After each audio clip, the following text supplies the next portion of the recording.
We at 1HQ work very closely with semioticians, which are really people who've studied social anthropology, which is why we do things in our lives. What is it we're trying to achieve? What's motivating us and driving us?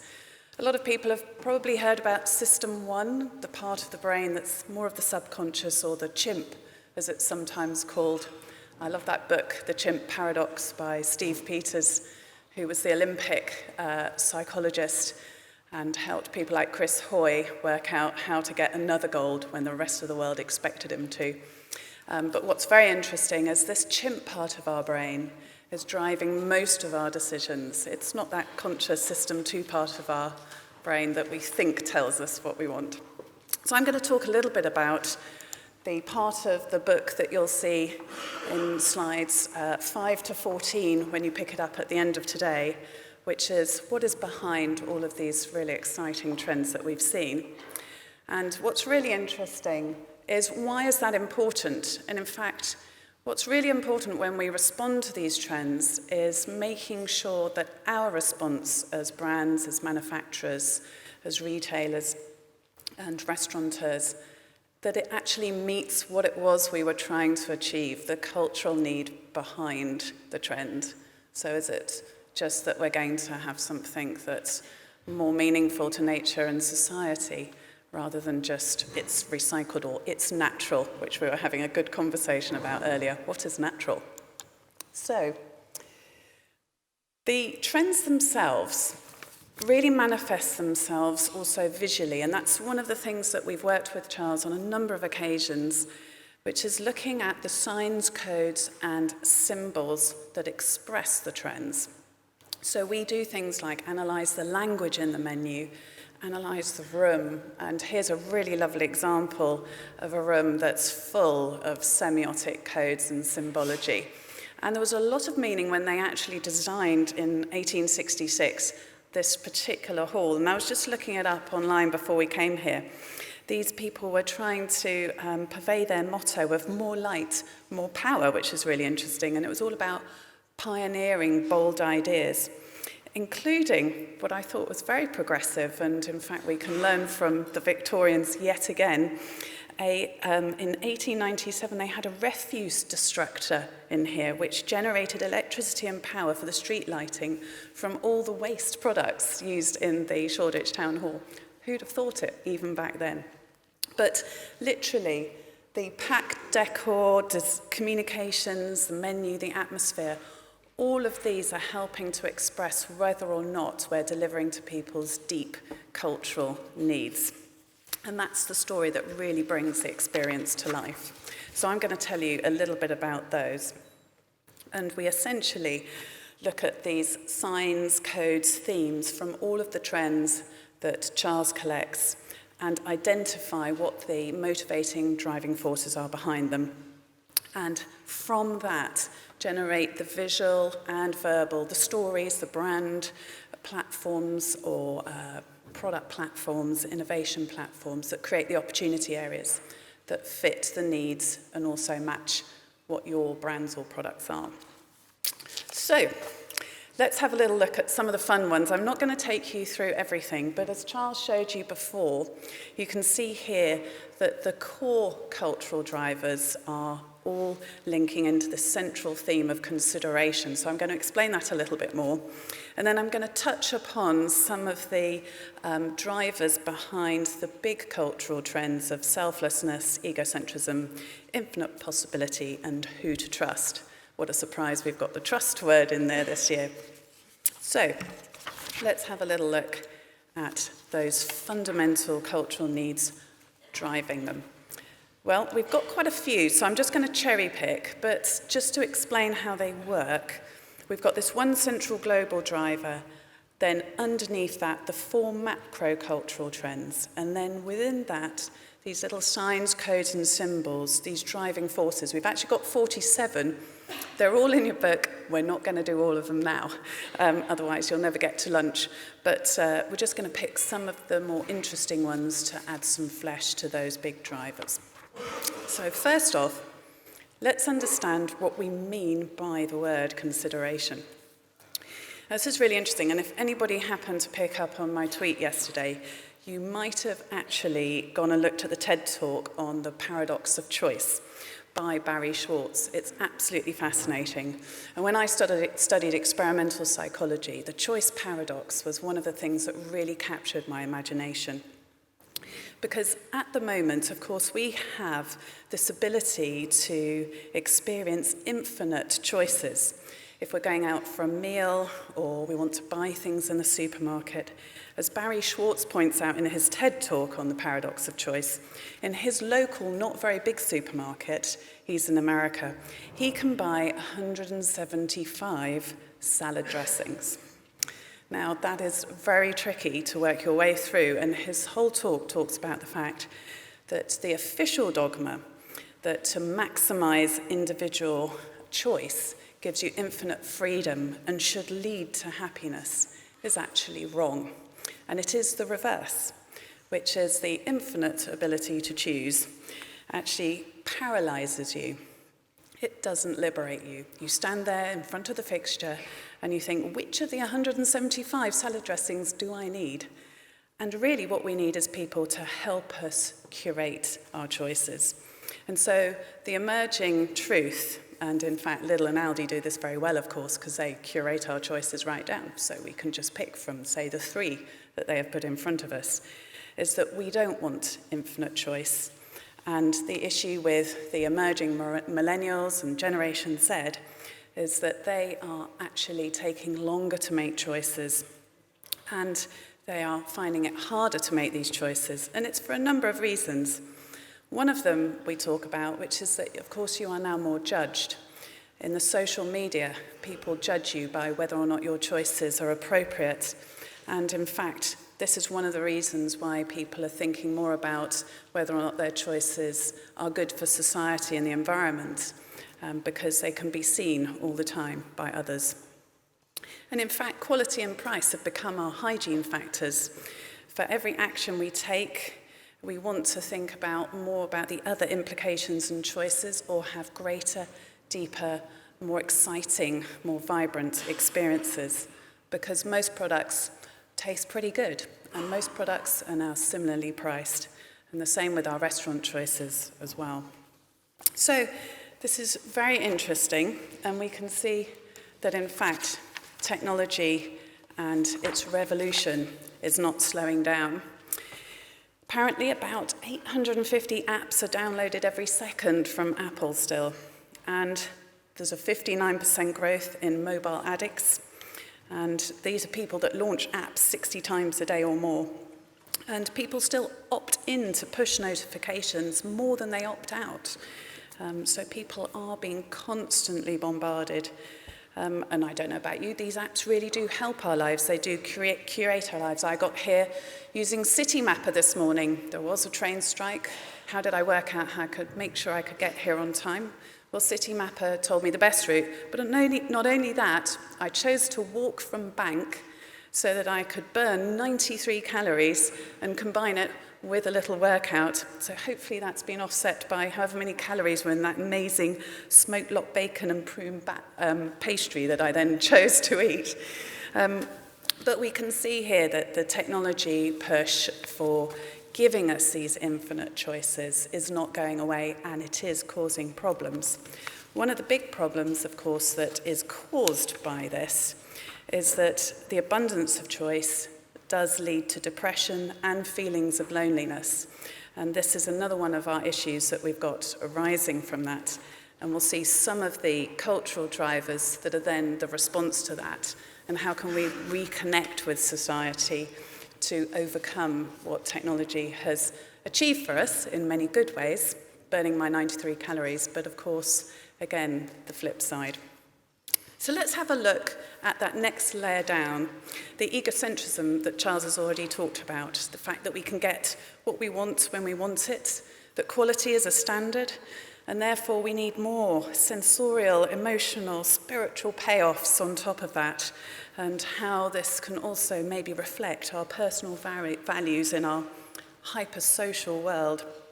I'm very much looking forward to going to Brooklyn and getting an avocadoria sensorial experience. I'm really hoping they're going to launch over here being a bit of an avocado fan.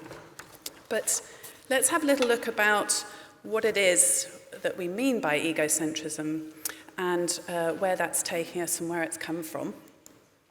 So, actually, obviously, egocentrism is not new. I studied Freud, and he was all about the ego as well as the id, etc. But what we've seen is that today we are able to satisfy this egocentrism, which actually came from some 19th century existentialists who were fighting against culture and the structures of society about how we should live it.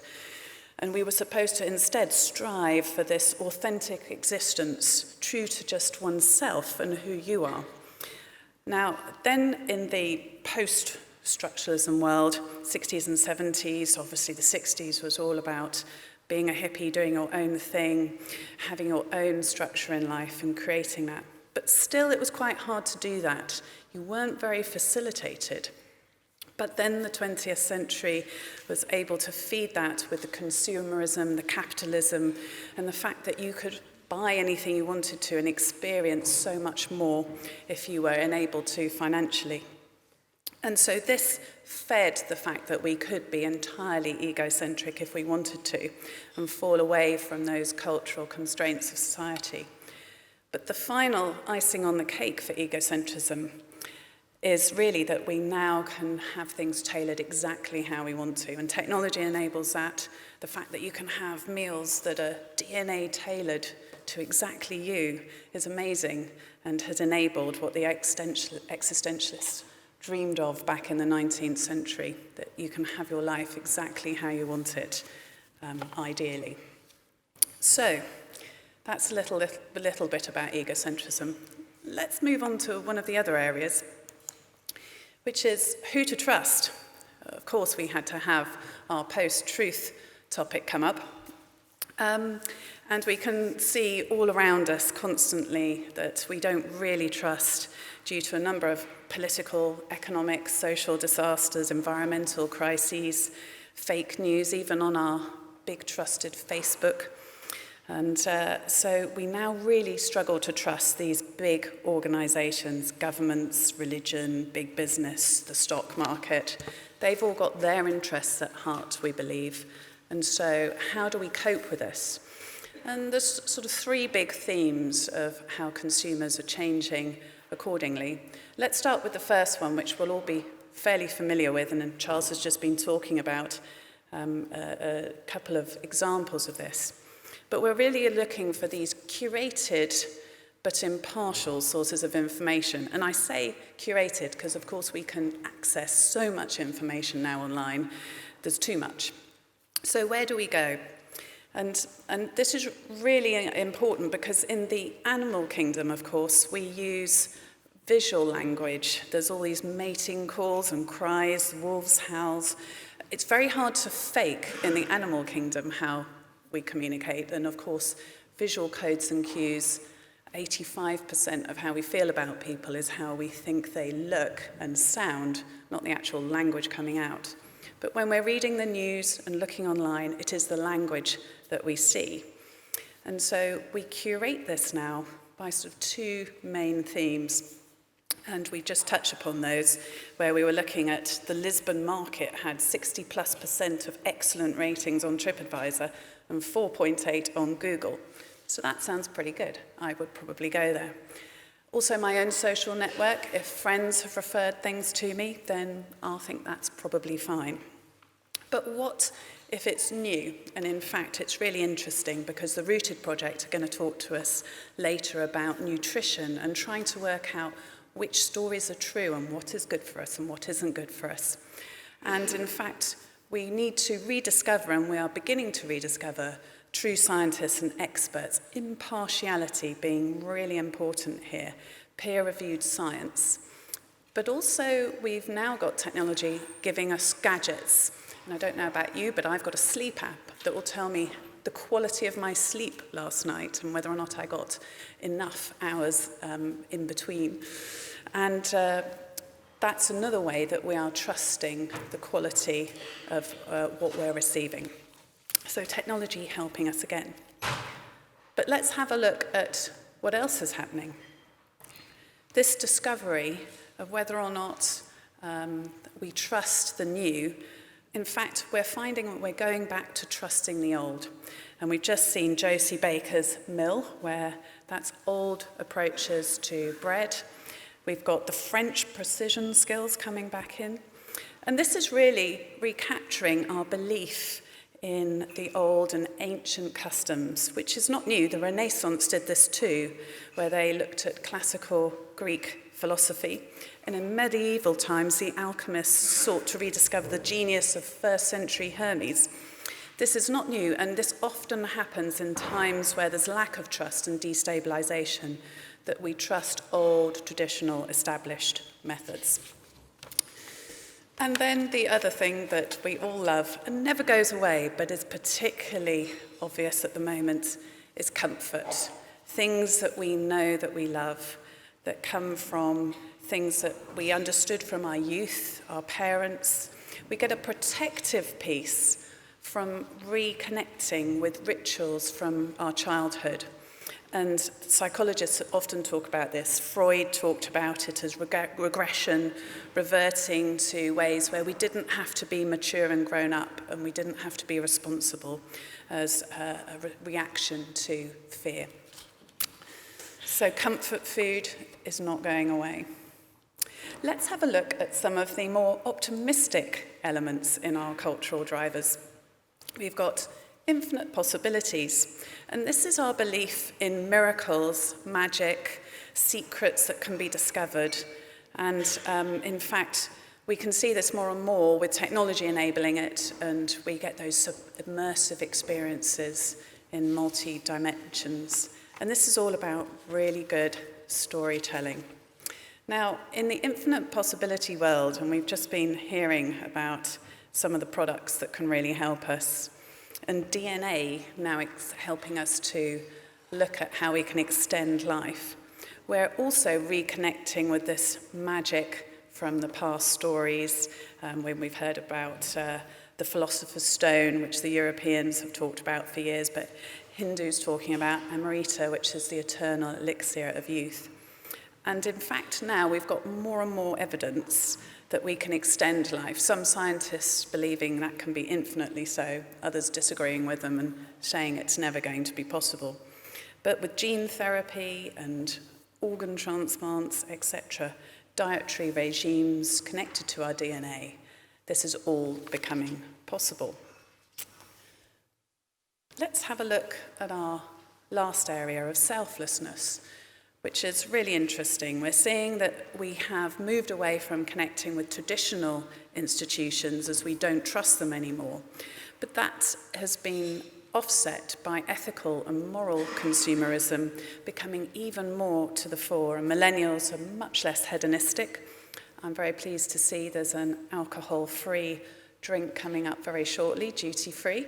That's one of the ways in which millennials are changing our lives, with maybe 25% of us becoming teetotal, and even more in London. Ethics has become more embedded into our everyday decisions, and ideas of inclusivity, principles of being together, helping to inspire us and empower us in our communities. So let's have a look at what that's doing in terms of how we're connecting with the environment, but also with our communities, and what sorts of cultural stories are more powerful today. Because obviously environmentalism has been around for some time now. But what we see is that our kinship with nature is returning in a deeper, more meaningful way. And this harks back to something called animism, which is where we thought about nature as almost being a person, Mother Nature, who we should respect and work in balance with, rather than just saying, is this sustainable, or is it natural? Our conversation that we were just having, Osnat from InFarm and I, Osnat says she's often asked about her urban farm, is it natural? And that's a really interesting question. There was a programme on Start the Week with Andrew Marr on Radio 4 the other day, where they were talking about whether or not GMO is natural and is it acceptable. And pretty much all of the experts on the program said that nature itself is always changing and playing around with DNA, but it's about making sure that we're back in balance with nature and that that rhythm is maintained and respected. And so a lot of the projects that are in tune with our cultural needs are ones where we feel that we're respecting Mother Nature and working closely with it and understanding how it works together. So, nature's rights need to be understood, and if we can suggest that, then that fits with our cultural meaning. Let's look at our last area that I'm going to talk to you about, last cultural driver, which is the other one in selflessness, about kinship with each other. And in fact, again, Incredible Edibles was a beautiful example of this.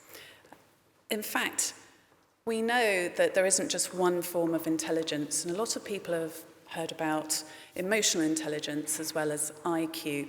There's many forms of intelligence that are studied now. Professor Howard Gardner talks about these, and he models specifically social intelligence. And that, of course, has become extremely important. And he's even proven, well, our primatologist, Robin Dunbar's proven that animals with larger brains have a higher degree of social intelligence among primates. And these are ones that can cope with multiple relationships.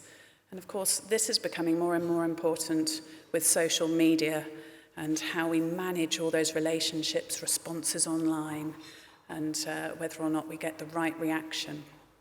And the projects that are enabling us to feel like we're connecting with socially intelligent businesses are ones that we're more likely to feel positive towards and want to opt into, particularly if they match social purposes that we understand. Brands with soul, brands with real conviction and meaning. And we're going to hear from Osnat later on, which will be a really good example. And also we're going to hear about our Nigerian kitchen as well. All of these are projects where they are seen to be working socially in a positive way, but in a deep way, not a superficial one. We're not paying lip service. There's a real meaning behind it. So that's just a little look into some of the cultural drivers. You'll see inside your book that there's all 47 that you can look at, and behind those there's the social science, the social anthropology for where they've come from. If anyone's got any questions, I'm around for the rest of the day. I'm really happy to talk about those. One of the questions that I'm often asked is how we actually use those. And this is really why I ended up bumping into Charles and working with him. It's essentially making sure that when you're trying to implement these trends and use them within your business, have you communicated them? Have you positioned them? Have you brought them to life in a way that people can actually see, feel, mean, and understand? So all the clothing you wear and the way that you present yourself is really easy for people to understand that it's close to me and I have affinity with that brand or that product. It is something that is about me and what I want to be. So that's it from me. I'll hand you back to Charles, and thank you all very much.